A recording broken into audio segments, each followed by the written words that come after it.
You are listening to the Hiking Radio Network, where we talk the walk with shows by hikers about hikers for everybody.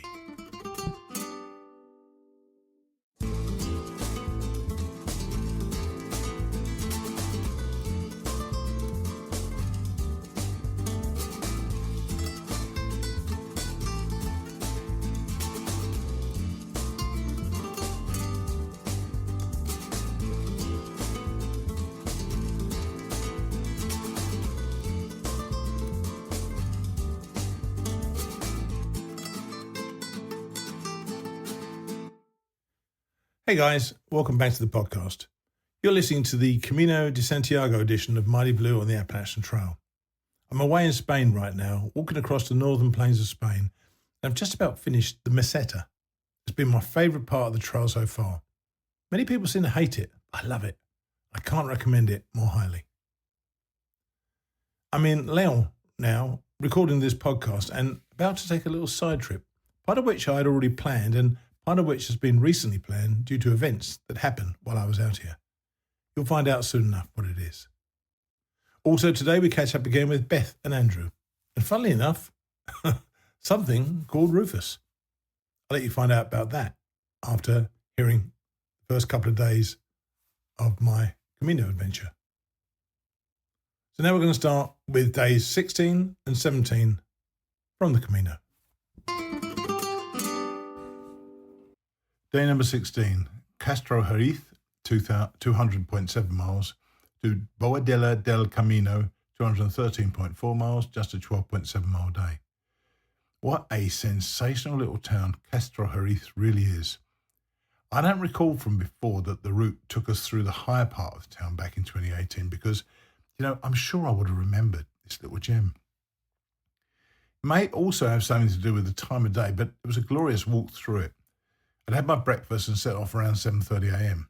People were starting to wake up, sweeping their front step with beautifully restored houses on a long path that had a few public squares, the odd cafe was open, and the whole ambience was of town on the rise. I was kind of shocked how kind of modern it looked.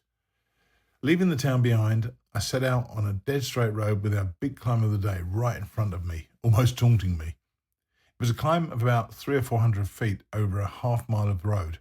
Didn't look that daunting, though I know how these things can be. Well, I got to the top without stopping, which always cheers me.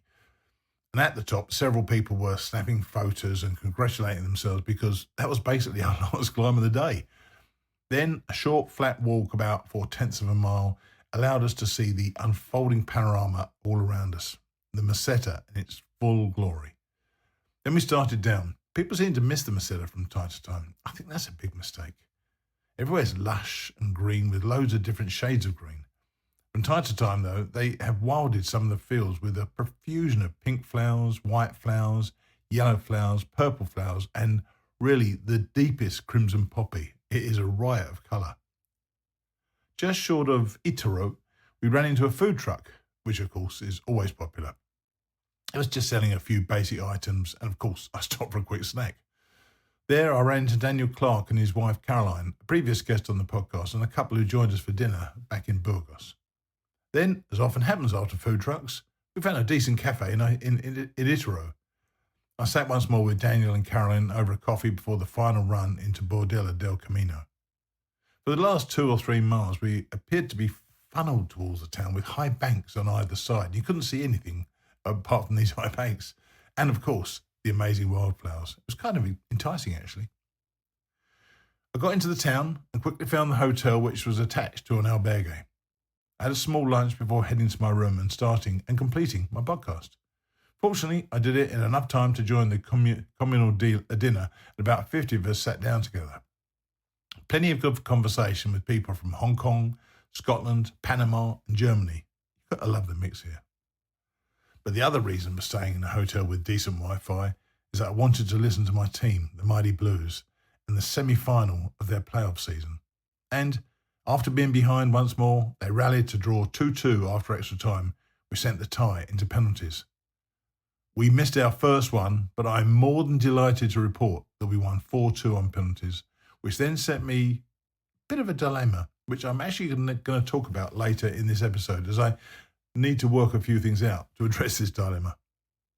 Oh, I almost forgot to mention a funny little incident that took place at our communal dinner in the albergue this evening. Do you know the way in which Brits, Americans, Aussies, and the like tend to engage foreigners or non-English speaking people by speaking English words loudly and slowly, as if they'd understand? Well, Lily, a charming woman from Hong Kong, decided to try the very same thing in Hong Kong Chinese, if that's actually a language. Spoiler alert, it did not go well for her. Nevertheless, undeterred, Lily seemed determined to engage me in a conversation. I was about to spoon some soup into my mouth when she stopped me by putting a hand on my arm. Playing along, I put the spoon down and paid attention to what she was pointing at. She had a YouTube channel open on her phone, and it was pretty clear that it was her YouTube channel. She was singing and playing guitar. I kind of nodded politely and appreciatively, which may have been an error, and she then took my phone and opened my WhatsApp and put her WhatsApp number in my phone and pressed send. Receiving my message, she then sent me back the link that she'd been showing me. Encouraging me with gestures and more Chinese words, I clicked on the link and was taken to her YouTube page. Kindly, she subscribed me to her YouTube page on my phone. She seemed very happy. That was funny. But that was the end of day number 16. Day number 17, Boadilla del Camino, mile 213.4, to Carrion de los Condes, mile 229.2, a 15.8 mile day. Well, what with finalising the podcast and posting it on Facebook, along with a few other things, I was a little delayed in getting away from the hotel. I didn't get out until about 8:10 a.m. And, I'm like that. Things seem to happen around me and people go and I'm still there. And as true to form, most people had left by then. So I pretty much had the trail to myself. But as you know, I love that. I swung back out into the country, wheat fields on either side, and another glorious day in the offing. Just when I thought that things couldn't get any more perfect, went up a very small rise, about 15 feet, was confronted by a canal. So the path was now a canal path. And right at the beginning of this canal, or at least from when I saw it, there's a landing station where people can travel the Camino by boat. I'm not entirely sure for how long, but what a beautiful walk it made to be alongside this canal with birds singing furiously in the trees. And that was the only sound I heard. The long canal path turned left, along with the canal, of course, towards Meseta. And this may sound a bit daft, but as it turned, I heard some eerie pipe music. I was looking around, looking through the trees, and I never saw the origin of it. And it may very well have been some sort of wind chimes somebody put out there, but it added to the mystical feeling of an already magical walk for me. I reached the lock, which dramatically lowered the river and sent the canal into the distance, which I could see with trees either side. Very pretty. This is where I had to cross the river and head into Meseta. I'd hardly been in the town for 200 yards when I spotted a breakfast joint. Unfortunately for me, I thought it was the normal fare, so I ordered my regular and fairly boring tortilla and a cup of coffee. As I was eating it, I looked up and saw that the full menu was displayed above where I'd been standing when I made my order. Eggs, bacon, and all the good stuff. Darn. The road took us efficiently out of Meseta, and we were soon back on the path, but this time we were alongside a road. It wasn't too busy, so not too much of a problem. Wheat fields spread out all around as we headed for Carrion de los Condes. There was another small village a couple of miles further on where I stopped for a quick coffee before heading out once more. There seemed to be a bit of confusion on the way out, and several cyclists and quite a few of the walkers started to go along the road. I checked and then rechecked the Far Out app, and I found what turned out to be, well, certainly for me, the correct path, because I went along it and nobody else did. That it was another very long, very straight path with, happily, no traffic around. This path was running alongside a river for half its length. It was narrower than normal and just a gorgeous countryside walk. I crossed a few small wooden bridges along the way, and I could see to my left that virtually all pilgrims had taken the road and were walking along or alongside the road. I was glad with the choice I made, and in fact, I don't think I saw anybody for about 5 miles. Marvellous. I turned left finally as my path abruptly ended and immediately came to a beautiful open church. And I went inside and just sat there for 10 minutes, reveling in the day that I'd had.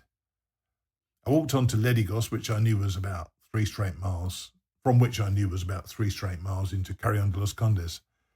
There were a couple of gentle ups and downs, but nothing of any consequence. In the town of Carrion de los Condes, I went to the albergue, recommended to me right at the very beginning in Saint Jean Pied de Port. The bloke who was running the pilgrim check-in said you really need to try to stay there. It's run by nuns. Well, it was normally run by nuns, but they were apparently away. So some volunteers were running the place, and I was quickly told that they had a room for me, or had a bed for me anyway. They laid out the itinerary, which involved meeting up again at 5:30 p.m. And this was entirely voluntary, by the way, just about, your Camino experience and why you're there. So I decided to attend at 5:30.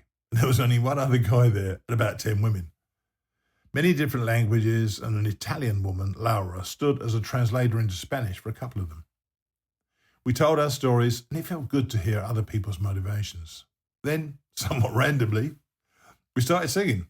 There was a hymn sheet, including When the Saints Go Marching In, Swing Low, Sweet Chariot, and Amazing Grace. I joined in because, when in Rome.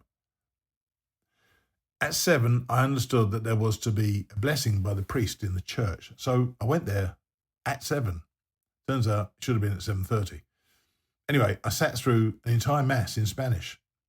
An old lady was sitting among the pews and intoning something or other, while the rest of the congregation were responding in Spanish. I found it kind of comforting again.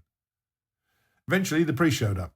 He completed the mass and gathered the pilgrims at the front, asking where we came from and blessing us. Once again, it was one of those things I wouldn't normally attend in my normal life, but I was truly grateful for it. Dinner was at 8, served on a communal basis, and this has absolutely become my favourite way to eat. We all try to use each other's language, and I'm even trying out a bit of German from time to time, and perhaps the odd bit of French. Pretty hopeless, but I try. And of course, Korean is a complete mystery to me, as is Chinese. After dinner, everybody cleared up again. I offered to do the washing up, and we had a bit of a production line going. Somebody cranked up the sound system, and pretty soon we were singing along to the sound of All Things Queen and Freddie Mercury. It was a lot of fun, and very loud. Another enjoyable night. So that's the end of day number 17. I tell you what, that lady, the Chinese lady, Lily, has such a way about her that you couldn't help but be on her side. She plays guitar, she sings, and she really wanted me to know about it. So now I'm a subscriber, and I'm looking forward to her next efforts. And the place where the nuns were supposed to be was a great recommendation. I did many things I don't normally do, but how bad can that be on an adventure? But let's take a break now from the Camino and catch up with Beth and Andrew and a new character, Rufus. Hey guys, how are you? Great. Yeah, real good, thanks. I've lost my notes again. Jeez, hang on a sec. Oh, it's a bloody nightmare. Here we go. Right. So last time we spoke, which was actually only a few days ago, you decided not to stay at the Quarterway Inn because it would have been just a 9-mile day. But you changed your mind, thankfully. Why did you change it, and what do you think of it? Well, we changed it because of you. You kind of nagged us into it. Quite right, And the breakfast, which was worth it. It was great. And it was great to see Tina again, and we had a great time. And you did what I did. You stepped back in time and you watched a VHS tape. But I watched the entire 8 hours of Lonesome Dove on VHS. What do you guys watch? We watched Young Frankenstein, which is always funny. Oh, yeah. And it was kind of comical because the young guy, after Young Frankenstein was done, was going to put a VHS tape in. He had no idea how to put it in. I've never seen a VCR before. How does this work? It was hilarious. And someone said, well, maybe the last person didn't rewind it. And he's like, rewind it? It was funny. Oh, dear. It's amazing how things have moved on, even, I don't know, 10, 15 years. Doesn't he? Yeah. He probably never heard of Blockbuster either, had he? Probably not. So now I don't know whether she still does them. Does Tina still do the loaner clothes and make you kind of not strip off, but make you get in different clothes when you go in there? No, she didn't do that. I mean, there were loaner clothes there, but she didn't. Yeah, she just she let us come in, but we weren't wet or anything. It hadn't been raining. Yeah, that was the time I wore a skirt. I think you probably heard about it on the show. I actually sat there and watched Lonesome Dove for 8 hours with a skirt and enjoyed every hour of it. Kind of weird, It's a actually. kilt. It It's a no kilt. no trust me, Andrew. This was definitely a skirt. It was very tight fitting, but I might let you know. Um, so as I say, this is not supposed to be an advertisement for the Quarterway Inn, but tell everybody about the breakfast there because it really is quite special, isn't it? Oh gosh. So Kate was the one who made the breakfast, I think, and it was like a French toast bake. They had fresh blueberries, and then they had blueberry jam, and they had fresh whipped cream for that, and then they had Applesauce made from the apples on the property, and Awesome. honey from the property, and Mm. and uh and gosh, an egg bake, and I don't remember what all was on it, but I mean it was just a huge spread. Oh, fresh baked bread, Nice. um and muffins, and it was great. There's no excuse to go away from the hungry, is there? No, no, not at all. And because you had a short day getting to the Quarterway, you decided to go for a longer day flying plane. What was your plan that day? And I'm trying to remember that part of the hike. Yeah, so we had to get to Bland because we were meeting my sister and my sister-in-law Peggy, and so that was why we had that long hike. And Bland is just kind of, it's okay. it's okay, yeah. We were staying at the Big Walker Hotel Motel, which was clean and it was nice, and yeah, it was nice. You were about to say that Bland lived up to its name, weren't you? Because it does. Because it Now, does. so does that 20-mile day, is that the one that took you up to Chestnut Knob Shelter? Because it's quite a hike up there, isn't there? But the view at the top is spectacular. Yeah, it was so, I mean, it was a kind of a windy, cooler day, so it was a nice day. And I don't really remember if it was that hard. I just remember getting there and thinking, this is the nicest shelter on the whole AT. Oh yeah, yeah. I slept in there a couple of times actually. It was great. And now Andrew came into a new piece of equipment in the shelter. Apparently, tell us about Rufus. Yeah, so I guess Rufus is he's a bowling ball. He was in the Chestnut Knob shelter next to the logbook, and on it says, "I've always had a dream of hiking the AT. Please bring me to the next shelter." So like, okay, well, I have a little bit of extra room. I'll be a part of this, and so then I brought him with, So and it's not a proper bowling ball, surely. right, it's a Rubber. those Fisher Price little kids bowling ball, but it's So Rufus is still with Andrew. yeah, I'm gonna drop him off at the shelter today because man, he does not stop talking. It's just nonstop, blah blah blah, going on about his famous cousin, the movie star Wilson, and Oh my God. I don't think you're going to let it go because you bypassed a couple of shelters, haven't you already? a couple, but they were kind of further off the trail. So once we get to a shelter that's only like a tenth of a mile, I'll drop him off there. Oh dear, that's funny. And so you got Bland. You met up with your family. And you ended the message with the fact that you still haven't seen a bear. And I saw 9 the first time I went, but the second time I only saw 1, and that was in Shenandoah. And you haven't reached Shenandoah yet, have you? No, no, we're hoping we can get to see one. Not too close, but just close enough. Yeah, well, it was starting to piss me off in 2014. Everybody around me was seeing bears, and I was the only one who hadn't seen them. And then I saw 4 jumping out of a tree, which I filmed as well. So Oh wow. they come. Are people around you talking about bears?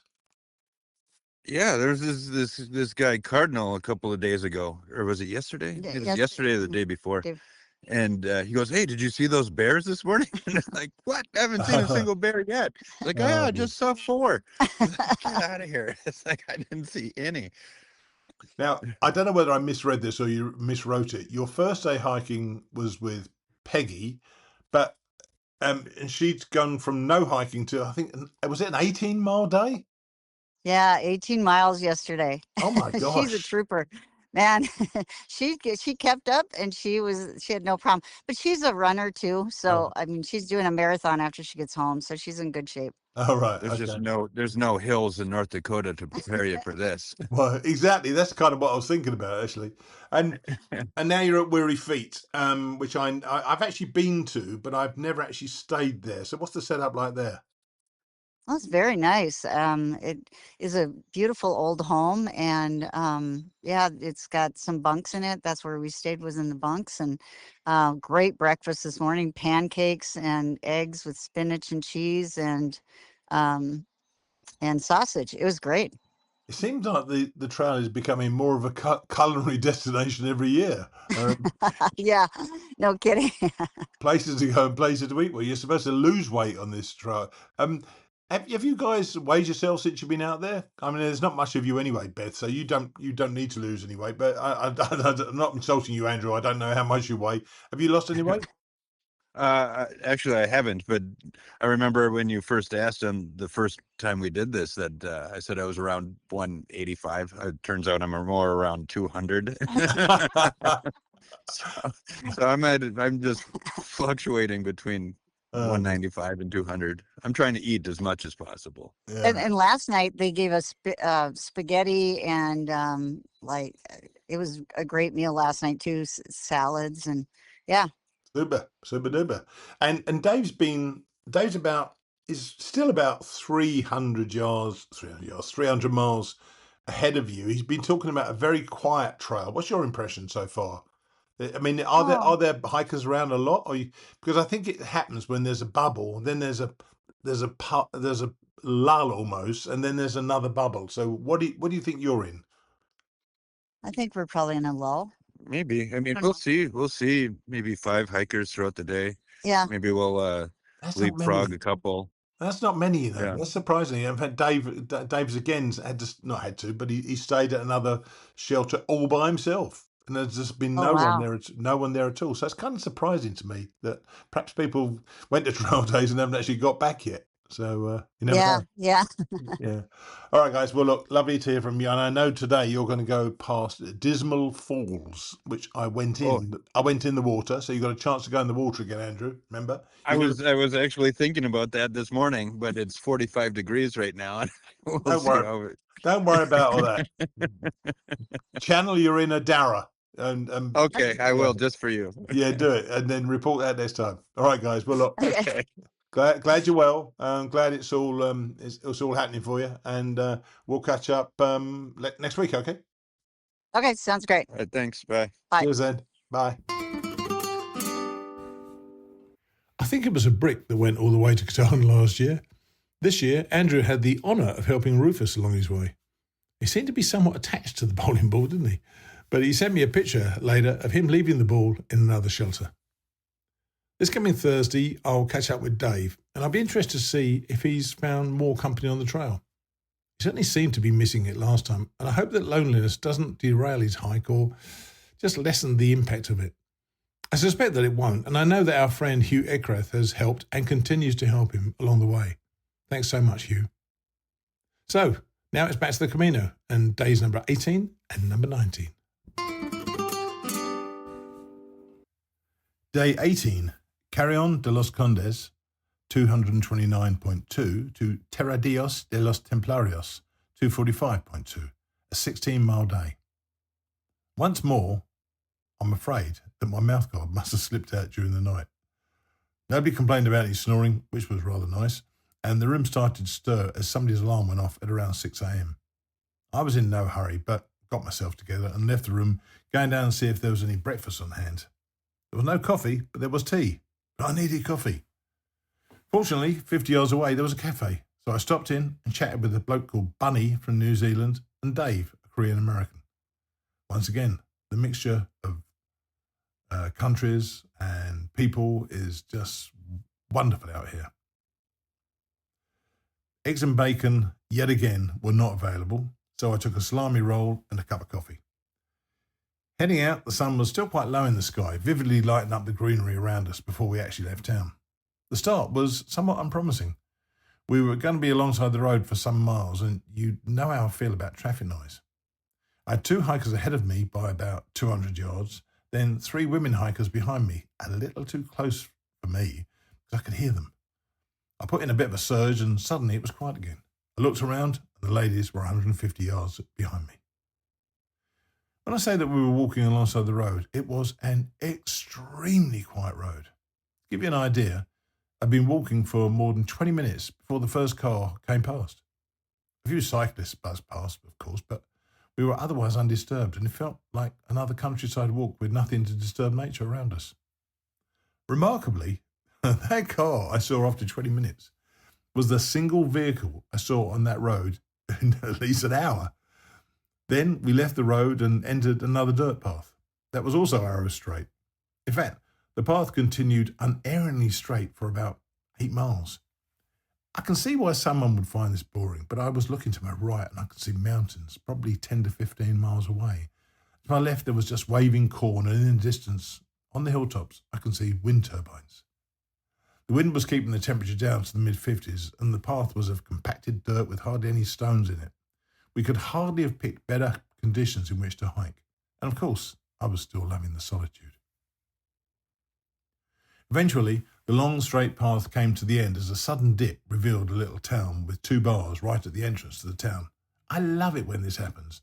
You have no idea there's going to be something there, and literally you see the top of a church and then you see the rest of the town. There was also some potable water out of a fountain. I refilled my water bottle and went to have my fill of food, including paella, beer, coffee and coffee cake, and a banana. Didn't realise how hungry I was, and to be fair, the owner was a bit pushy with selling stuff, and I was very happy to oblige him. I must say I saw a Facebook post from somebody and a picture of that town, and this person was complaining about the bar owner. Really? Putting it on Facebook? Is that a good idea? I don't think so. The guy was just trying to sell, and he wasn't rude at all, and frankly, he certainly found in me a really good buyer. I still had some miles to go, and we resumed our long, straight trajectory. I'd chosen to stay at Terradillos de los Templarios. I bumped into Daniel Clark and his wife Caroline again, walking this time with a guy who was American and who had also hiked the Appalachian Trail. So there were 3 of us together. His name on the trail is Wilson Wilson. We exchanged details, and I'll be interviewing him for the show when I return to the US. The albergue was just outside of town, but very well self-contained with a bar and a restaurant. I sat outside in the sun on the large lawn with a beer. As luck would have it, I was sharing a bunk room with Daniel and Caroline, along with a young French guy named Alex, who was a bit shy. I was a little late getting to dinner and found that the only open table was for me and Alex, so we sat together. It turns out that he's an agoraphobe, and getting out onto the Camino was his way of helping with that condition. He was a nice fella and just incredibly brave to be doing this and opening up to people to tell them that, he suffers from agoraphobia. And that isn't easy to say, I suspect, in French. And I was glad that we sat together to have that conversation. Unfortunately for him, though, he's injured his knee and believes that it may be tendinitis, and he's worried that he may not be able to finish. He's going to try to get to Leon and see how it works out for him. I really hope he's able to carry on after braving his fears and his condition. That was the end of day number 18. Day 19. Terradillos de los Templarios, mile 245.2, the Bestianos del Real Camino, mile 259.6, 14.4 mile day. On the previous evening, I had booked a hotel in Leon for Sunday and Monday. That meant that I needed to get within about a dozen miles of Leon on the Sunday, get a bus or cab there, do my podcast, then come back the following morning to wherever I'd reached the day before, also by bus or cab. On the Monday, I then walk into Leon, and I need to bring you all up to date about an alteration to the rest of my week, about which I'm extremely excited. I mentioned before that my team, Southern United, the original Mighty Blues, won their semi-final in the playoffs and have advanced to the final at Wembley Stadium, the national stadium of English football. As a lifelong supporter, I simply can't miss that. Even more amazingly, the timing has worked out so well. As I had planned for Tuesday morning, I'll be going by train down to the south of Spain, where my sister-in-law and her husband will meet me and take me back to their home. I'll then spend Wednesday, Thursday and Friday with my family down there and my niece Emma, where we'll celebrate her 50th birthday. On Saturday, I had intended to get the train back to Lyon and continue my Camino on the Sunday. Now, I'm going to be flying out on that Saturday to England. I'm going to be met by another friend, also a Steve, who will take me to his home where I'll stay the night. We will be attending the match on Sunday with another couple of friends. After that, he'll drop me back at the airport hotel and I'll fly back to Madrid on the Monday morning, get a train up from Madrid to Lyon, and try to get about 10 kilometres in from lunchtime. It's going to be tight to make it all work, but I'm so excited and I'm so pleased that I left some sort of wiggle room time in my timings for this trip, because I'm going to make it well in time to get back to America on time. Now, I realise that this is probably the optimism of the die-hard football fan, but the stars have aligned to enable me to visit my family in Spain, enjoy my niece's birthday, take in the game back in England, and return to the trail. When the stars are so aligned, I just cannot see us losing on Sunday. I know I may regret those words, but that's how I feel right now. Leaving my albergue just outside Terradelos in the morning, I reached the town in about 2 minutes and navigated my way through it before heading out into the country, once more alongside an incredibly quiet road again. Then we branched off away from the road and I was back in the countryside. I soon passed a cute Korean girl who lights up and waves every time she sees somebody she recognises. She is the most enthusiastic person I've met on the trail so far. She looks genuinely pleased to see everybody. We soon came to a small village, I believe it was called Moratinos, and I recall it from last time because this is where they had what looked like hobbit homes in a small bank. It turned out that they were places to store cheese and wine in years past. Outside of the cafe there was a guy operating a donativo, whereby he would stamp your pilgrim's passport with a stamp in wax. You pick the design of the stamp, I chose the Tree of Life, and you choose 2 colours of wax that makes for a unique stamp. It was very cool. As I left, I bumped into a guy I've met several times on the trail, and he said that the breakfast of eggs and bacon at that cafe was excellent, the best he'd had on trail. You should never tell me something like that.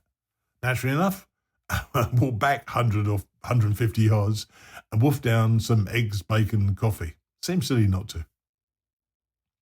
The path led once more out into the country, giving us some more spectacular views left and right, with more ups and downs than we'd seen in the Meseta so far. There was a quick in and out of another small village, and I was back in the country again. For some reason, I started singing to myself, and I completely took a wrong turn. I checked the map. I was already about a quarter of a mile down that path, and looking further, I could see that my path would run pretty much parallel to the Camino for about 2.5 miles. It was an easy decision for me to continue on that path and rejoin the Camino just short of the town of Sahagún, which I believe is the halfway point in Spain. I, having been singing quite quietly to myself previously, now I was by myself in the middle of the countryside in Spain. I started singing at the top of my voice. Once again, it would be silly not to. In Sahagún, I found a little bar for a cheeky beer, sat there with my shoes off, sunning myself. I think that stop, and the beer probably, it did me no good at all, because the rest of the day was a bit of a slog for me, all the way to Besianos. It may have been because the path was just straight and beside a road, but the truth is I'd simply lost my mojo. And while I kept up a decent pace, I was ready for the day to be over. I booked at Besianos 1900, where we stayed before. Great setup. Had a shower and did my washing before devouring a pizza for dinner. I was allocated a top bunk for the first time on this trip, so I was hoping for the best. And as it turned out, it was fine. I didn't fall off, fortunately, and it was easy to pack up at the end of the day. But that was the end of day number 19. So that's it. Another 4 days are in the books, and I'm coming up on 3 weeks on trail. I'll now head south to spend time with my niece and my family in Spain, then over to the UK to watch my Mighty Blues play at Wembley Stadium. I think the break has come at a really good time for me, as I've been feeling some bruising in my feet, and this week will be a good chance to help with that. But I'll be back on trail next week, raring to go and bringing more stories from here and the Appalachian Trail. So come back then and see what's been going on. I'll see you next Thursday.